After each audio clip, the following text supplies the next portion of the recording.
ഇനി മലപ്പുറം എടപ്പറമ്പ് തീപിടുത്തമുണ്ടായിരിക്കുന്നു. കാറ്ററിംഗ് സ്ഥാപനത്തിന്റെ ഗോഡൌണിനാണ് തീപിടിച്ചത്. ഫയർഫോഴ്സ് എത്തി തീയണയ്ക്കാനുള്ള ശ്രമം തുടരുകയാണ്. സമീർ ബിൻ കരീം വിവരങ്ങളുമായി ചേരുന്നുണ്ട് മലപ്പുറത്ത് നിന്ന്. സമീർ, വിവരങ്ങൾ.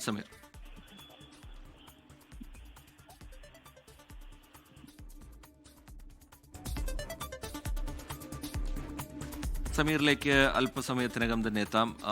മലപ്പുറം എടപ്പറമ്പിൽ നിന്നുള്ള ദൃശ്യങ്ങളാണ് പ്രേക്ഷകർ കാണുന്നത്. അവിടെ വലിയ തീപിടുത്തമുണ്ടായിരിക്കുന്നു. കാറ്ററിംഗ് സ്ഥാപനത്തിന്റെ ഗോഡൌണിനാണ് തീപിടിച്ചിരിക്കുന്നത്. ഫയർഫോഴ്സ് സ്ഥലത്തേക്ക് എത്തിയിട്ടുണ്ട്. തീയണയ്ക്കാനുള്ള ശ്രമം അവിടെ നടക്കുന്നു എന്നാണ് മനസ്സിലാക്കുന്നത്.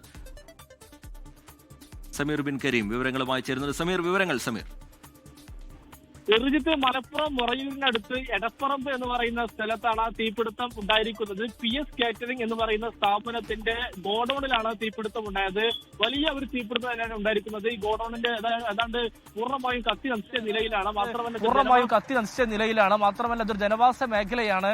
മറ്റുള്ള വീടുകളൊക്കെ തന്നെ ഈ ഗോഡൌണിനോട് ചേർന്നും നിലനിൽക്കുന്നുണ്ട്. അങ്ങോട്ടൊക്കെ തന്നെ തീ പടരുമോ എന്നുള്ള ആശങ്കയും നിലനിൽക്കുന്നുണ്ട്. നിലവിൽ 4 ഫയർ യൂണിറ്റുകൾ എത്തി തീ അണക്കാനുള്ള ശ്രമങ്ങൾ നടത്തിക്കൊണ്ടിരിക്കുകയാണ്. കഴിഞ്ഞ 1.5 മണിക്കൂറോളം തീ ആളിപ്പടരുന്ന ഒരു സാഹചര്യമാണ് ഉള്ളത് എന്നുള്ളതാണ്. എങ്ങനെയാണ് തീ കത്തിയത് എന്നുള്ള കാര്യത്തിൽ ഒരു വ്യക്തത വന്നിട്ടില്ല. പക്ഷേ ഈ തുണിത്തരങ്ങളും ഒപ്പം തന്നെ മറ്റുള്ള ഈ ഭക്ഷണം ഉണ്ടാക്കുന്ന സാധനങ്ങൾ ഉൾപ്പെടെയുള്ള ഒരു ഇവന്റ് മാനേജ്മെന്റ് സ്ഥാപനത്തിന്റെ ഒരു ഗോഡൌൺ ആയതിനാൽ തന്നെ വലിയ തോതിലുള്ള സാധനങ്ങളൊക്കെ എല്ലാം തന്നെ ഇവിടെ ഉണ്ടായിരുന്നു. അതിവേഗത്തിൽ തീ കത്തുകയും പിന്നീട് അത് ആളിപ്പടരുകയും ചെയ്തു എന്നുള്ളതാണ് ഏറ്റവും പ്രധാനപ്പെട്ട കാര്യം.